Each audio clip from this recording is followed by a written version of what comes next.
আসসালামু আলাইকুম, welcome back to my channel. আজকে দেখাবো কিভাবে গরুর মাংস দিয়ে বাসমতি চালের বিরিয়ানি রান্না করা হয়। তাহলে চলুন ভিডিওটি শুরু করা যাক। প্রথমে আমরা সকল উপকরণগুলো দেখে নিই। এখানে রয়েছে মাংস, আদা এবং রসুন বাটা, জিরা বাটা, কিছু গরম মশলা,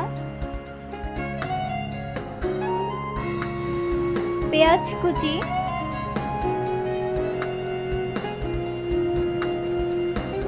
টক দই,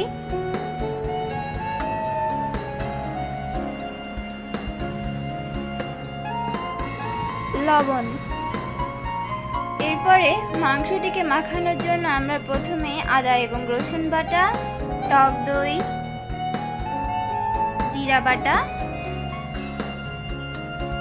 এবং লবণ দিয়ে ভালোভাবে মাখিয়ে নেব।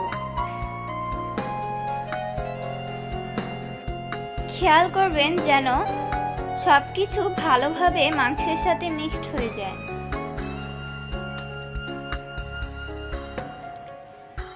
ভালোভাবে মাখানো হয়ে গেলে এরপরে আমরা তেল দিয়ে আবারও ভালোভাবে মাখিয়ে নেব।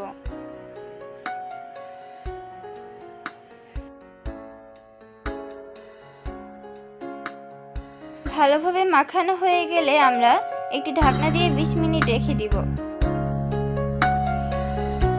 এরপরে আমরা চাল নিয়ে নেব।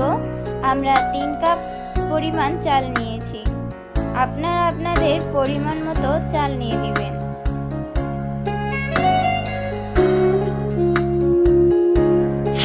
এরপরে একটি ফ্রাই প্যান নিয়ে নিয়েছি আমরা। ফ্রাই প্যানটি গরম হয়ে গেলে আমরা তাতে পরিমাণ মতো তেল দিয়ে দেব। তেল গরম হয়ে গেলে আমরা তাতে পেঁয়াজ কুচিগুলো দিয়ে দেব।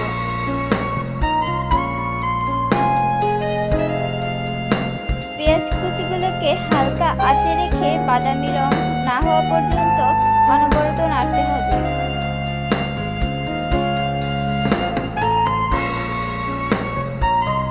এরপর আমরা কিছু গরম মশলা দিয়ে দিব।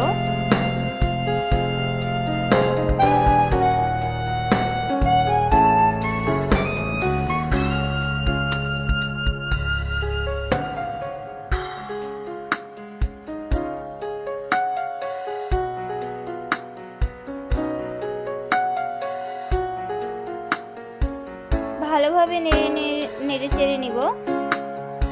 এরপরে আমরা আদা এবং রসুন বাটা দিয়ে দিব।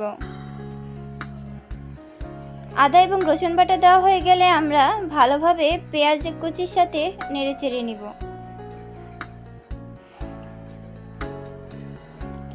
এরপরে আমাদের মাখানো মাংসগুলো দিয়ে দিব।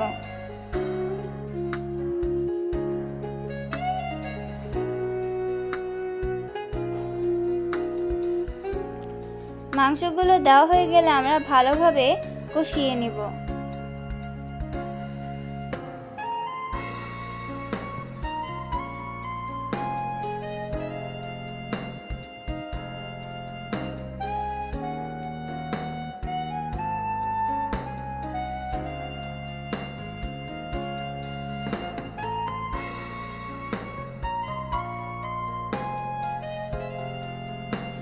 ভালোভাবে কষানো হয়ে গেলে আমরা তাতে বিরিয়ানির মশলা অ্যাড করে দিব। বিরিয়ানির মশলা অ্যাড করা হয়ে গেলে আমরা আবারও একটু ভালোভাবে কষিয়ে নিব।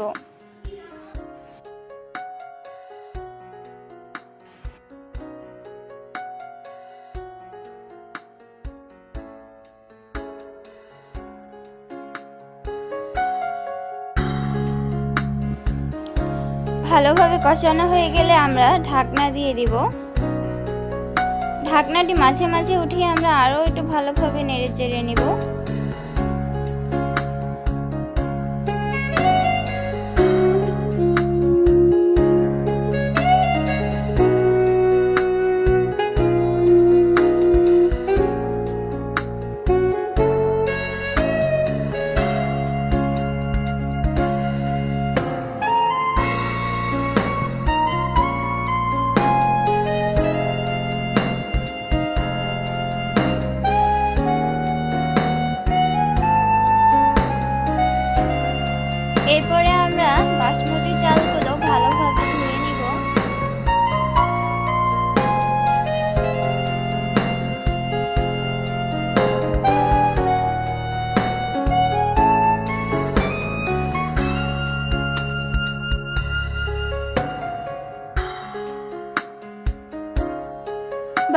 চালগুলোকে ভালোভাবে ধোয়া হয়ে গেলে আমরা কষানো মাংসগুলোতে চালগুলো দিয়ে দিব।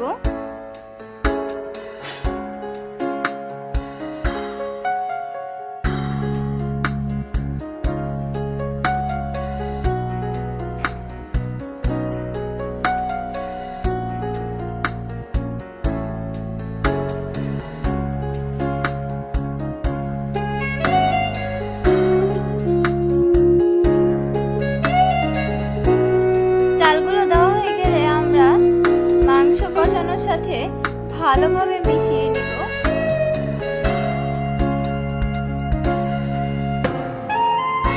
এরপরে আমরা কাঁচামরিচ দিয়ে দিব।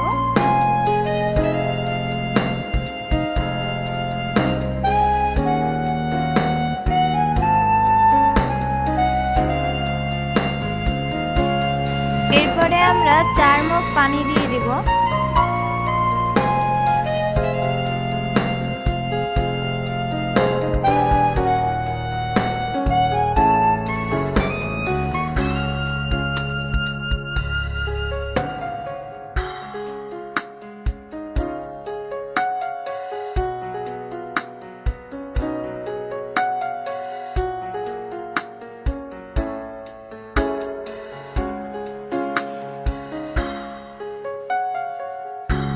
বাসমতি চালগুলো ভালোভাবে নাড়তে থাকবেন।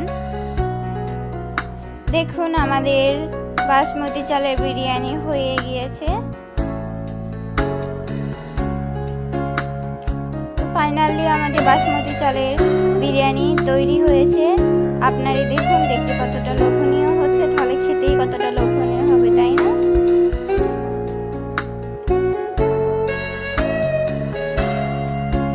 আপনারা অবশ্যই বাসায় ট্রাই করে দেখবেন।